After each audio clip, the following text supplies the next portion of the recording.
सोलापूरच्या अभ्यासकाने शोधला प्लास्टिक खाणारा जीवाणू। पुण्यश्लोक अहिल्यादेवी होळकर सोलापूर विद्यापीठातील अभ्यासक पंकज सुतकर यांनी प्लास्टिक खाणाऱ्या जीवाणूंचा शोध लावला आहे। पर्यावरणासाठी हे एक क्रांतिकारक संशोधन ठरले। पेटंटसाठी त्यांची नोंदणीही झाली आहे। सोलापूरच्या मातीतच या जीवाणूचा शोध लागलाय।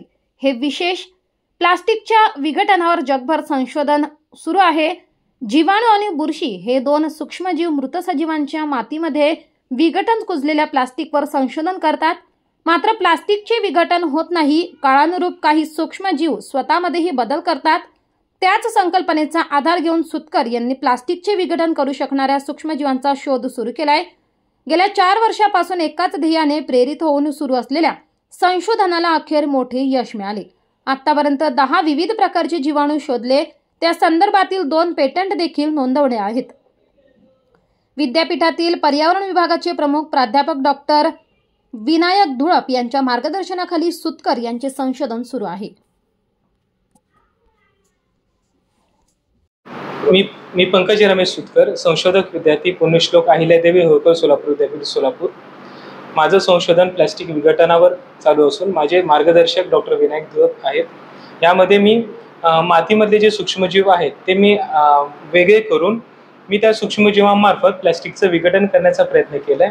त्याच्यामध्ये काही असे सूक्ष्मजीव मला आढळलेत की जे थोडेसे वेगळे आहेत, त्याचे सिक्वेन्सेस वेगळे आहेत आणि ते सूक्ष्मजीव माझ्या नावाने, माझ्या आईवडिलांच्या नावाने, माझ्या गुरूंच्या नावाने, सोलापूर विद्यापीठाच्या नावाने देखील अमेरिकेच्या एक प्रसिद्ध वेबसाईटवर NCBIवर मी रजिस्टर देखील केलेले आहेत। ते सूक्ष्मजीवांचा मी अभ्यास अशा पद्धतीने केला की त्याच्यामध्ये एक क्षमता आहे की ते प्लास्टिकचं विघटन करू शकतात।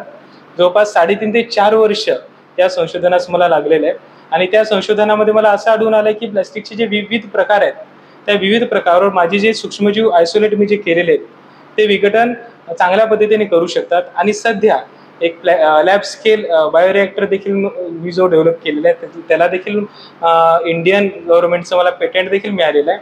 आणि त्या बायोरिएक्टरमध्ये मी काय करतो की हे जे मायक्रोब्स आहेत, सूक्ष्मजीव आहेत, त्याची क्षमता मी वृद्धिंगत करण्याचा प्रयत्न करतोय, वाढवण्याचा प्रयत्न करतोय की जेणेकरून प्लॅस्टिकचं विघटन जे 20 दिवसामध्ये होऊ शकतं तो कमी कालावधीमध्ये कसं होऊ शकेल हा माझा प्रयत्न आहे।